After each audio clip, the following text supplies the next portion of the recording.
This looks like just another computer terminal, but this terminal is hooked up to a television production facility. Indeed, computers are all over television stations these days, for without them, you wouldn't be able to see all those fancy special effects, like this one. How do they do it? We'll find out today as we take a look at computers and the media on this edition of the Computer Chronicles.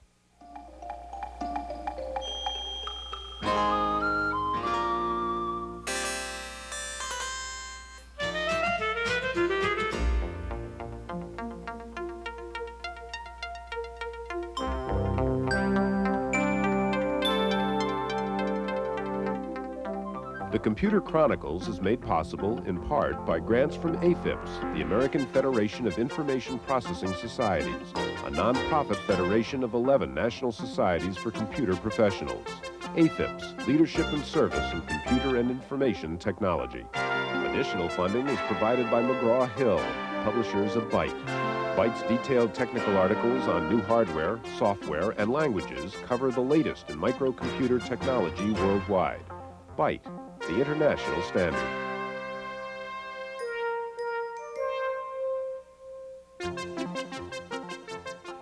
Welcome to the Computer Chronicles. I'm Stuart Chaffee. Gary Kildall is off this week, and sitting in for Gary is George Morrow.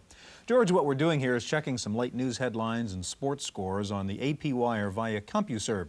Now, in the past, if I wanted this kind of information, I'd have to run down to the corner store and get a newspaper or turn on my radio and TV and wait for them to give me that information. Now I can get it whenever I want it.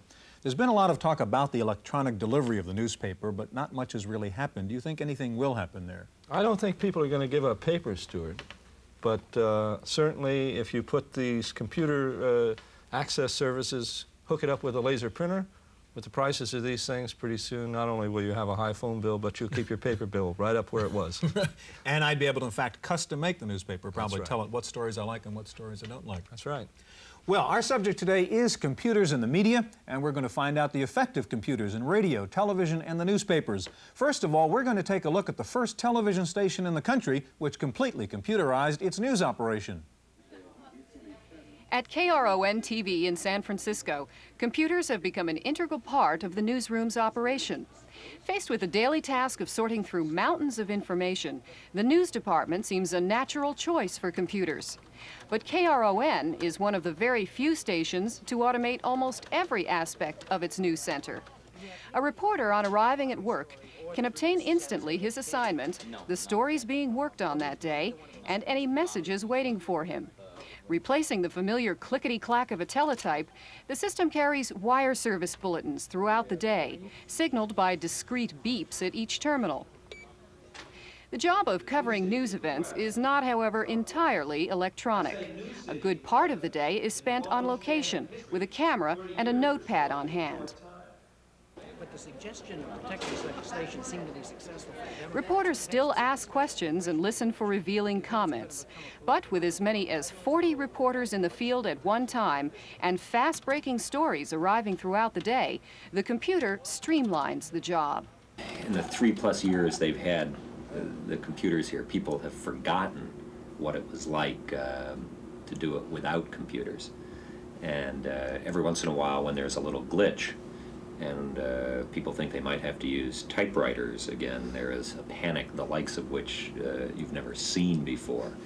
It speed things up immeasurably, and in all sorts of subtle ways that are difficult to measure.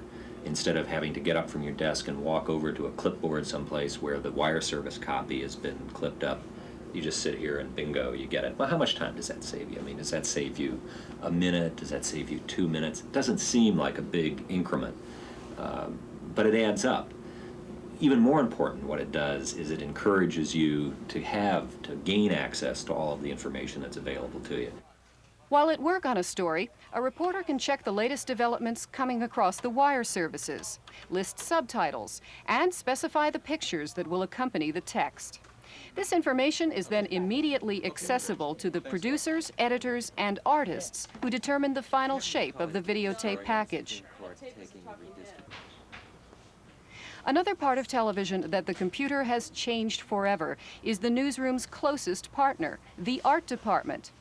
Instead of slides or rough sketches, computer graphics accompany the text of a news story. Artwork and photos are combined to create a fast, flexible electronic library with a polished look. But behind all of the computing power and convenience, the sophistication of a network that links offices from San Francisco to Washington is one overriding concern. It's the speed, and in this business, speed is very important. We score our victories here in minutes rather than in days, and if you're on the air 5 minutes, 3 minutes ahead of somebody else with the big story, then you won. And now, from the West's most honored newsroom, the news center for Northern California, this is Live at 5.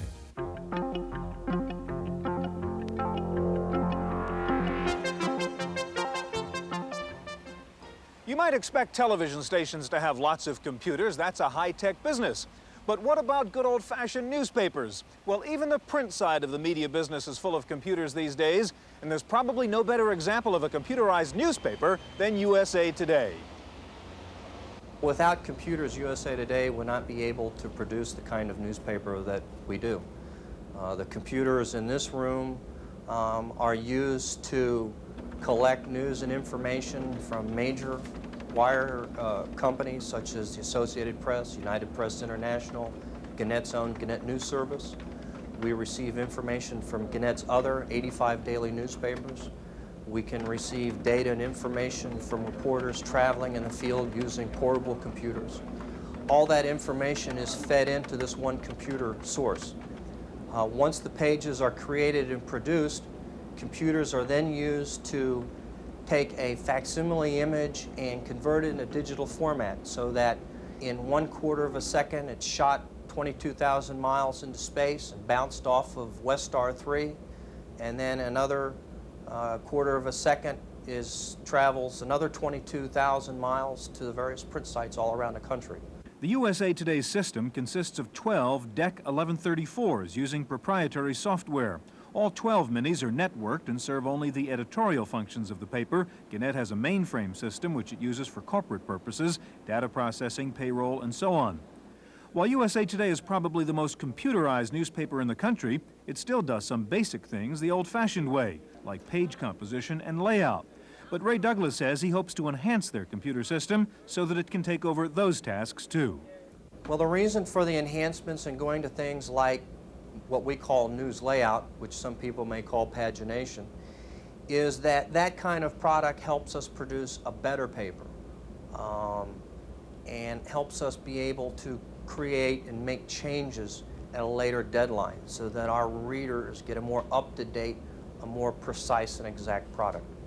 USA Today is famous for its use of color, and Ray Douglas is now experimenting with a computer system that lets photographers in the field transmit color photos back to the paper in the same way reporters now transmit text.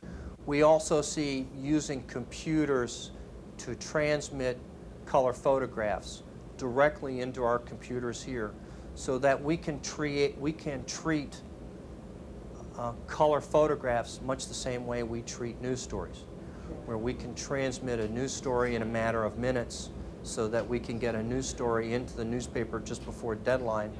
We expect in the short term to be able to treat photographs the same way, be able to transmit electronically photographs and get them included in the newspaper so that in the morning when that reader picks up that paper, he not only has the most up-to-date news information, but has the most up-to-date color photographs as well.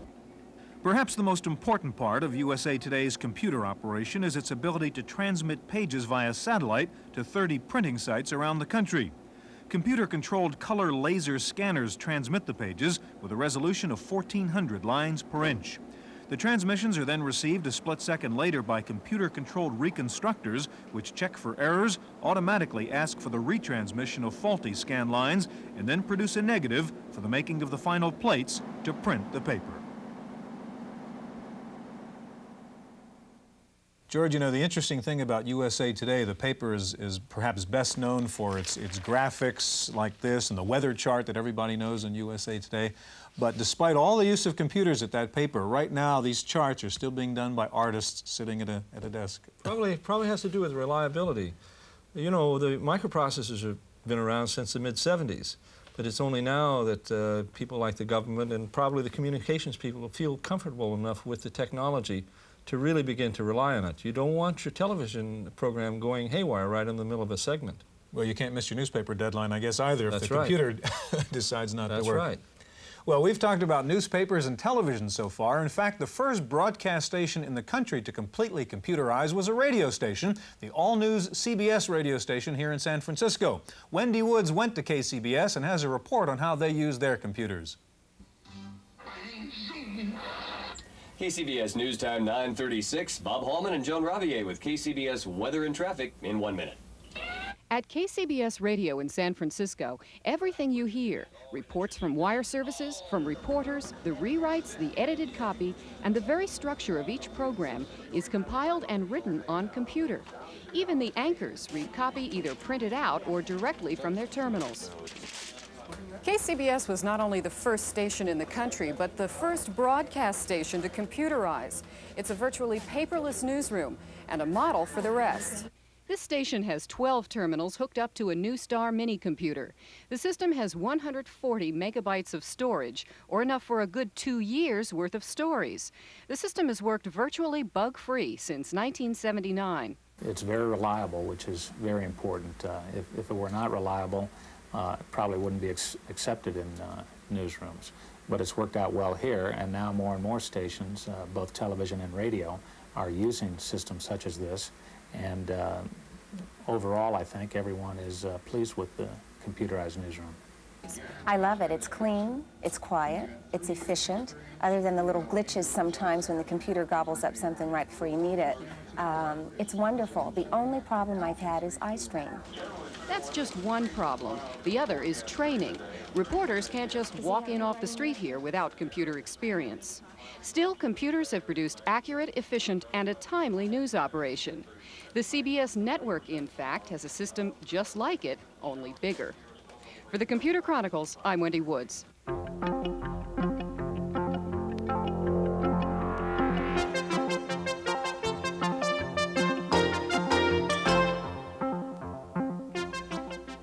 George, I guess one of the most spectacular applications of computers in the media is really in graphics and special visual effects. We've been dealing with words and other kinds of things up to now. I'd like to introduce the two gentlemen who have joined us here. First of all, Dave Patton. Dave is Vice President and co-founder of the Prism Arts Group. And next to Dave, Rodney Stock, President and founder of the Computer Arts Institute. George? It's so easy to get excited about this stuff. Tell me, what is the mix of hardware and software in the system? Well, the hardware, of course, is what makes it possible. There's a very unique hardware, which essentially is a high bandwidth memory that can store the entire image in one place so that it can refresh the television screen. And then all the interaction with how you manipulate images is a fair amount of software. It's actually a fairly sophisticated technology. When you think that a single image is a minimum typically of, say, 250,000 pixels, each one that has color to it, and the computer has to manipulate, and you have to interact with a way to... This does plug into something that I can afford to buy in my computer store, doesn't it? This particular system plugs into an IBM PC AT. There are other systems that plug into even smaller machines like an XT, or XT compatibles, if you will. You do want a hard disk in something like this? Typically, yes. You can fumble along with a floppy for a short amount of time, but images have a lot of data. Dave, let's get to your system now. You've got the Aurora system up here. Now, this is running on an AT, but it's a pretty expensive piece of software, by the way, isn't it? What Yes, would it cost? Generally, I think now the base price is about $32,500. Okay. Now, show us what this kind of system could do, if you will, and kind of give us a play-by-play as you do it. Well, currently now I have the Aurora image up here, which was animating. I'm going to call up one more picture out of the memory. So you're using a standard AT keyboard plus your paint pad. Yes. Now this was an image that was completely created on the Aurora system, and when it comes up here, I'll run the animation. It's got a simple cycle animation on it, which does that. That $32,000 was for the complete package, wasn't it? Not just the software. Yes, it is. Yes, it includes the hardware. It can go. It doesn't include the CPU or the monitors. No. I've got my computer. I spent another $32,000 and I have this. Well, you still have to buy the monitors. Oh, what do the monitors cost us? Well, good RGB monitors, maybe $2,300 to $5,600. I see. Dave, what do you have up there now? Well, I just called up a little drawing, a cigarette that was done by a man in Japan. It's got a small piece of color table with cycle animation on it to create the smoke. The cigarette was completely, again, was produced on the system. I'll zoom into it a little bit. You can take a look at it. What is the possibility now of doing some cycle animation where we actually move the ash back and make it appear that the cigarette is burning? That can be done on a system. This particular piece of animation doesn't have it, but it would be Do you easy have enough to tools create. that allow that to happen fairly easily? Yes, yes. There's another higher level of this machine, another member in this family that's more expensive but can do those kinds of things even more readily. And this kind of technique is something that you people teach at your school? Yes, that's correct. So if I went over there and took a course, I'd be able to learn how to make that cigarette burn? Well, burning is tougher than making the smoke move, but we can make the smoke move easily. Yes. Quickly, Dave, we have time for maybe one more demonstration of your system before we get on to something else. This is another little color cycle animation. So how do you do that, what you're doing now? Well, basically, when I stop this, you can see that it's a matter of picking up a particular pattern on the screen and repeating it with a series of colors, and then the computer, basically, you cycle these colors. Now that stripe there is the places that that's going to be at. Yes. Exactly. The snowflake is either background color, which makes it disappear completely, or it's snowflake color and it shows up, and then you assign different colors to the... But there is a stripe, if we went back to this other picture here, there they all are. This right here is actually where that color lookup table positions itself. Where I've decided it's going to position itself as it moves. Is that right? Where the snowflake, those are the positions of the different snowflakes, and you turn them on and off, so to speak, by assigning them different colors. Rodney, I want to move along to the next dimension now, if you will. We have the little things, the $100 programs you can buy for your little PC. We've got about a $30,000 range. There are $1 million computer graphics programs, aren't there? Things like PDI. We're going to roll a tape right now and show some of that material. And as we look at that, maybe you can describe what it is we're seeing. All right. And tell us about the machine while we're waiting to see the tape, anyhow. Okay, well, first of all, it should be appreciated that PDI, known as Pacific Data Images, is a production house. Okay, I think we can see it now. Yeah, just give us a little explanation how this kind of stuff is done. It's so incredible. And they don't have, it isn't a machine that you purchase. They bought Vaxes and Ridges and wrote their own software to generate these kinds of images. The one you saw previously, Chrome, is one of their fortes in doing Chrome. This is a very popular piece for a local station. Most of their work is actually done for national accounts, such as this one here for NBC, which one has won a number of awards for the quality of the work. What would it cost to produce just one of these little logos, one of these little movie openings? Well, the price on this is three-dimensional graphics now. It's very different than what we saw in the paint system. And you go to a specialty house, and it's typically charged by the second. And it's typically $2,000 to $5,000 a second for a finished result. Well, but then again, this is used over and over again nationally, and it's got to look good. You want, motion and color, and it's got to catch people's attention. Look at this one. How do you do that? Well, actually, keep watching. Yeah, it's fascinating. That's a very fun piece, and you actually work backwards. Is the way you do it. It's like when you create it. Sure, you break it up. Right, you have everything all come into one place. Well, really, what you did is you started one place and blew it up, and then put it in reverse. Now, is there an actual camera taking a picture at any point in this process? There's no camera, there's no models. All digitally created. Digital computer created from the computer. It goes directly to videotape. It goes into a frame buffer and onto videotape. Could I ask you, this football here that we see, that's a single image that you can rotate and look at from different angles. Right, any object is free to move in three-dimensional space. And notice that what's important here is the nice soft edges. You don't have flickering and what is called aliasing in the field. There was a nice effect there with the blurring. It was done mathematically. Look at this now. This is incredible. This piece was interesting. This was their first major production, and it was done for Fantastico show down in Brazil, and they actually coordinated it with live action. So what they did is they did the models and created the stills, and someone took a picture of that, trucked on down to Brazil, and then with that one 35mm slide, built a set. As Which we'll I think see we're here going in a to moment. see. Boom, there we go. There you go. So there we have the physical set to match up with the computer graphics set, to make it look as if they're dancing in space, as it were. And that's actually more difficult than it sounds to do. Now this is incredible. Tell me about this piece, Rodney. What this represents for me is where 3D graphics is really wanting to go, that you try to use reality as your metric to establish your meter of how good an artist you are, and then that frees you to go to surrealism. So once you can model dinosaurs, and you can model chrome, you can have chromosaurs. Right, but these are not models. I mean, this is all, again, digitally created. It's all numbers in a computer. You sit there and you model it, but you model it with numbers in space and patches and objects, spheres and squares. And we have just about a minute left, Rodney. What's the balance in terms of television and the movies? I know you worked at Lucasfilm and the special effects there. Are movies really driving this technology or television? It's primarily television.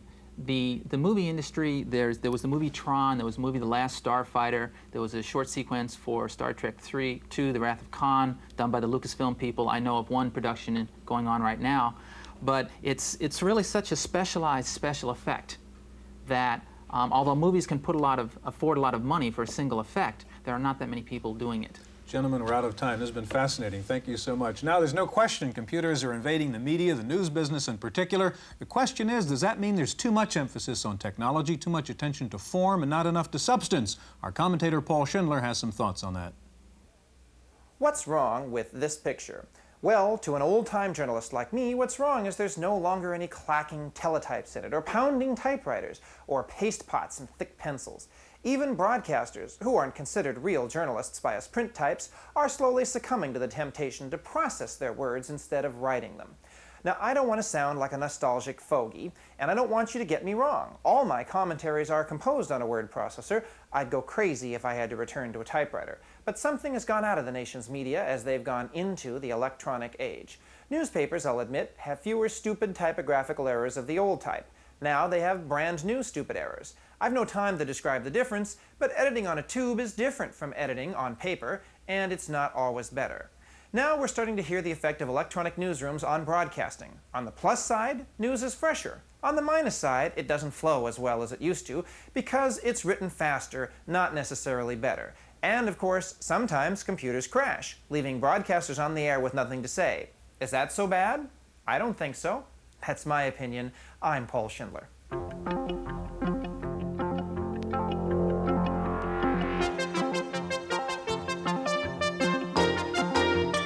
In the random access file this week, the much talked about Christmas price cuts have started, with Apple leading the way. A black and white 2C has been reduced from $12.95 to $9.95, and the 128K 2E has been cut from $11.45 to $9.45. There were other price cuts on the Macintosh and the color version of the 2C. Meanwhile, IBM has rolled out its new AT featuring a 30-megabyte hard disk. The upgraded AT will sell for just $200 more than the 20-megabyte version. Analysts say prices on the older model ATs should now come down. Apple has successfully stopped Digital Research from marketing its new GEM software. In an out-of-court settlement, DRI agreed to modify the GEM desktop interface along with GEM Paint and GEM Draw. Apple had claimed that the GEM software violated Macintosh copyrights by copying various icons and pull-down menus. Well, it's just been weeks since Steve Jobs quit Apple, but already there is a fan on the market for the Macintosh. Jobs had reportedly refused to put a fan in the Mac. Now a company named Bectech is selling a Mac fan that it says reduces the Mac's inside temperature from 135 to 86 degrees. In our legislative update file, Senator Paul Tribble of Virginia has agreed to amend his proposed bulletin board pornography bill to meet the objections of the ACLU and several BBS operators. In testimony before a Senate subcommittee, witnesses said there were hundreds of boards across the country that deal with child pornography. After being courted by IBM, Apple, and just about every other American and British computer company, the Russians have decided to buy MSX computers from Japan. Their first order, more than $1 million worth of micros to go into Soviet schools. Time for this week's software review, and here's Paul. Gosh, it's never done that before. You know, have you ever stopped to think that each of your $5 floppies has several $1,000s worth of your time and effort on it? And for those of you with hard disks, multiply that by the storage capacity you have. It's frightening to think what would happen if something goes wrong and your disk fails. And it's even more frightening to think that most of you have never thought about it. Well, lucky for you, someone else has been thinking about the unthinkable, and they've come up with Backup, a package also known as intelligent, high-speed backup and restore software. The problem, you see, is that a full backup takes so long that most people never do them, while partial backups create a substantial management problem. Backup takes care of all that for you automatically. Its simple, crystal clear menus guide you through every step you need to save today's work, this week's work, or this year's work. Now, I've been backing up a hard disk for years. Before I had backup, I made every mistake in the book. Since I got it, no matter how hard I try, I can't do anything wrong. Backup is $150 from InfoTools in Cupertino, California. For the Computer Chronicles, I'm Paul Schindler. If you're into high-tech toys for your car, forget a cellular phone. Listen to this one. For $1,500, you can buy a computerized navigator that will constantly display a map of your location on a CRT screen and will also display the map of a destination point. The ETAC Auto Navigator does not depend on radio signals. It uses an electronic compass, motion sensors, and a computer map database. ETAC says its navigator is accurate to within 50 feet. Well, it's goodbye piano rolls, hello computer discs. The nation's biggest piano roll maker says it is converting 10,000 of its piano rolls into floppy disks that can be played back through a Commodore 64 or an Apple IIc. Finally, a computer scientist playing around with a $10 million Cray XMP has discovered what is so far the world's largest prime number. It's 2 to the 216,091st power minus 1. The world's new largest prime number has over 65,000 digits. It replaces the last largest prime number discovered 2 years ago that had a mere 39,000 digits. That's it for this week's Chronicles. We'll see you next time.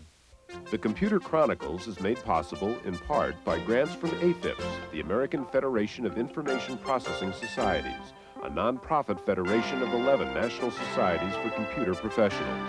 AFIPS, Leadership and Service in Computer and Information Technology. Additional funding is provided by McGraw-Hill, publishers of Byte. Byte's detailed technical articles on new hardware, software, and languages cover the latest in microcomputer technology worldwide. Byte, the international standard.